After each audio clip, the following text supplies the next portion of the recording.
My goal is to perform for audiences that are receptive to the kinds of messages that I have to share. Audiences who have been through painful experiences, depression, drug use, mental health, empowering kids, young girls, helping them to have more faith in themselves. And I would say that music has inspired me, watching other artists who have the freedom and the courage to really be themselves and embrace who they are and what they want to express. And watching other people do that, I think maybe I can do it too. And if I can do that and be brave enough and bold enough to shine in my full potential, my full light, that maybe other people will see me and think that they can do it too. Eventually, I met another guy who was closer to my age, and he had a video production company, and he was really interesting and exciting to me, and he helped me to get away from the older guy. It was crazy. There were like court cases involved and restraining orders. It was a total mess. And I was able to get away and started dating this guy, and then he dated another girl for the entire first year that we were together. So I'm not blaming anything on these guys. I'm responsible for the choices I made and for getting myself into these situations. What I am saying is that I didn't know better at the time, and I didn't know how to reach out or connect with people who were healthy for me. And that's something that, if there's anything that I can share with you guys tonight, it's really the power of honesty, of being able to be your true self, and find people who are safe to talk to and that you can trust. And I think your sorority sisters are definitely a really good place to start. Some of my best friends now are the girls that I was in Gamma Phi Beta with in college.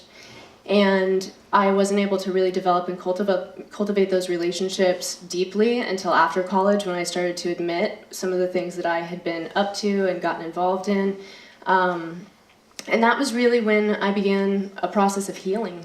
When I was able to connect with other people and tell the truth and find the courage to do that, it was amazing, the love that I realized was all around me the whole time, and that it was really just me that wasn't able to let it in. So with this last relationship, another area where I didn't know better was that I wanted to control my circumstances. I wanted to control him. I wanted him to change. I wanted him to be different. I wanted him to do something to make me feel better. Like he slept with this girl for this entire first year that we were together. I want him to fix it.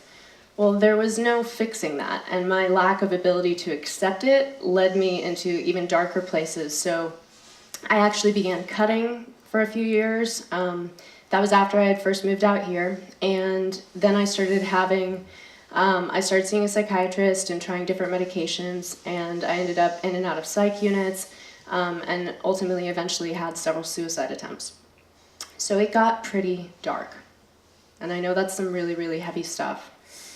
And I know a lot of people are affected by depression. A lot of people in here probably either have experienced it or know someone who has, and it can be a really serious, really scary thing. I personally believe that being willing to talk about it openly and being able to be open and accepting for other people is part of the healing path. I think feeling isolated and ashamed are very damaging and destructive emotions that only keep us further from being able to connect and learn tools and techniques to help ourselves and help each other.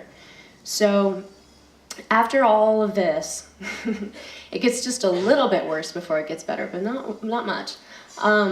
After the suicide attempts, I came back to Los Angeles, and I just did coke for 3 years straight. I just didn't care about anything. I didn't care about anyone. I didn't want to deal with the world. I'd had it. And what ultimately changed for me was that I met my now husband, who loved me. And that to me was the most baffling thing. After all of that stuff that I just told you that I'd been through, this person thought I was amazing. And I thought he was crazy. I really did. I didn't get it, and I told him so, and I was like, I don't know, I really think you need to re-examine your thinking on this. But what happened was that there was enough of a crack that the light started to get in. It was like I was looking at him, looking at me, thinking that there was some sort of value to me, after all of this stuff that I had done. And at a certain point, something just clicked, and I started to think, what if I'm wrong? What if he's right? What if there is still something worthwhile about me, something worth living for and something worth showing up for? What if I could have the life that I dreamed about, which was not to be a coke addicted, cutting, suicide attempting, crazy curl? I didn't ever want that for myself. That wasn't where I saw my life going when I was getting my straight A's. And eventually I decided that I wasn't going to have the life I wanted to have if I kept up my behavior. I had to stop doing drugs. I had to crawl my way back into the world of the living and learn to have relationships and friendships and be honest and vulnerable and real. Some of the ways that I've done that are I have participated in 12-step programs, which I highly recommend for anyone who's struggling with any sort of addictive tendency. There's a lot of different ones out there. There's ones for debtors, overeaters, alcoholics, narcotics, like anything you want. And I found that to be really helpful. Just being willing to show up somewhere, be committed to something, and be honest and vulnerable, and take advice, take suggestions from other people was a really big thing for me. Eventually, after getting substances out of my life, I got into Kundalini yoga, and I found that to be an extremely helpful and amazing practice. Kundalini is really cool. You get to do all these chants like Adi Shakti, Adi Shakti, Adi Shakti, Namo, Namo. It's crazy. And you just sit there and like do these crazy chants, do like repetitive motions and like breath work. And you like get a natural high. It's really fun. You kind of go into like a crazy trance of just like your own endorphins, and it really helps stabilize your brain chemistry.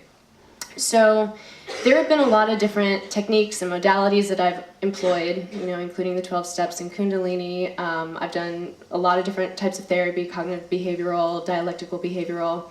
As I mentioned, I do take mood stabilizing medications. And then just learning to communicate and have honest, real relationships and participate in things that are fun and healthy.